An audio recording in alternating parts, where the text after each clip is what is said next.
Pride and Prejudice, Chapter 5. Within a short walk of Longhorn lived a family with whom the Bennets were particularly intimate. Sir William Lucas had been formerly in trade in Meryton, where he had made a tolerable fortune and risen to the honour of knighthood by an address to the king during his mayoralty. The distinction had perhaps been felt too strongly.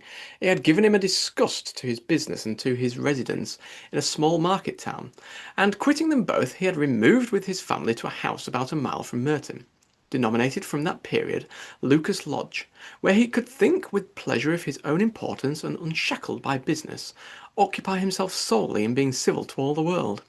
For, though elated by his rank, it did not render him supercilious. On the contrary, he was all attention to everybody.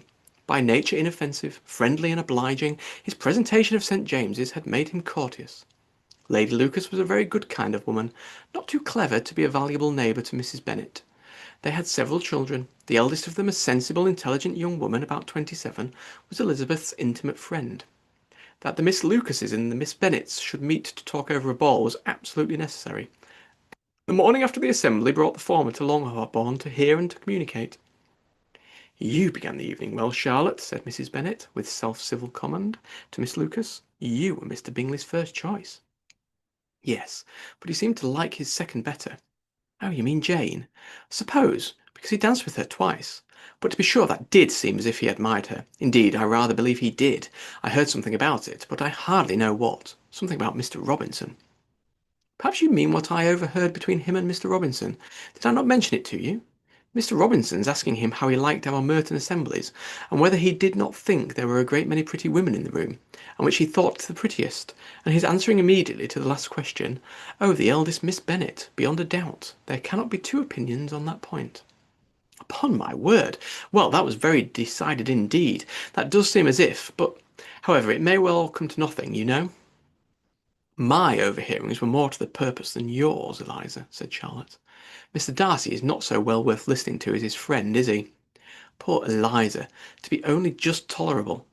I beg you will not put it into Liz's head to be vexed by his ill treatment, for he is such a disagreeable man that it would be quite a misfortune to be liked by him. Mrs. Long told me last night that he sat close to her for half an hour without once opening his lips."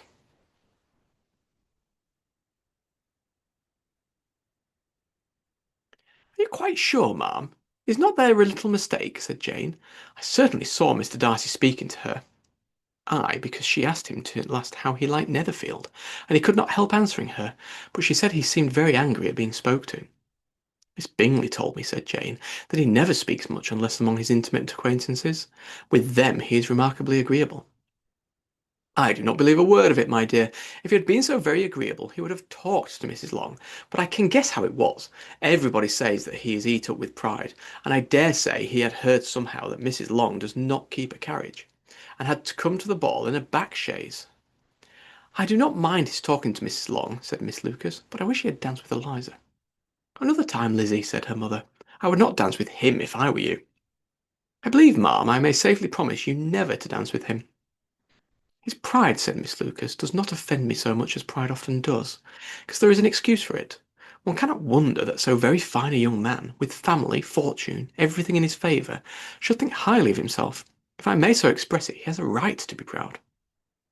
"That is very true," replied Elizabeth, "and I could easily forgive his pride if he had not mortified mine." "Pride," observed Mary, who piqued herself upon the solidity of her reflections, "is a very common failing, I believe. By all that I have ever read, I am convinced that it is very common indeed, that human nature is particularly prone to it, and that there are very few of us who do not cherish a feeling of self-complacency on the score of some quality or other, real or imaginary. Vanity and pride are different things, though the words are often used synonymously. A person may be proud without being vain. Pride relates more to our opinion of ourselves, vanity to what we would have others think of us." "If I was as rich as Mr. Darcy," cried a young Lucas, who came with his sisters, "I should not care how proud I was. I would keep a pack of foxhounds, and drink a bottle of wine every day." "Then you would drink a great deal more than you ought," said Miss Bennet, "and if I were to see you at it, I should take away your bottle directly." The boy protested that should she not, she continued to declare that she would, and the argument ended only with the visit.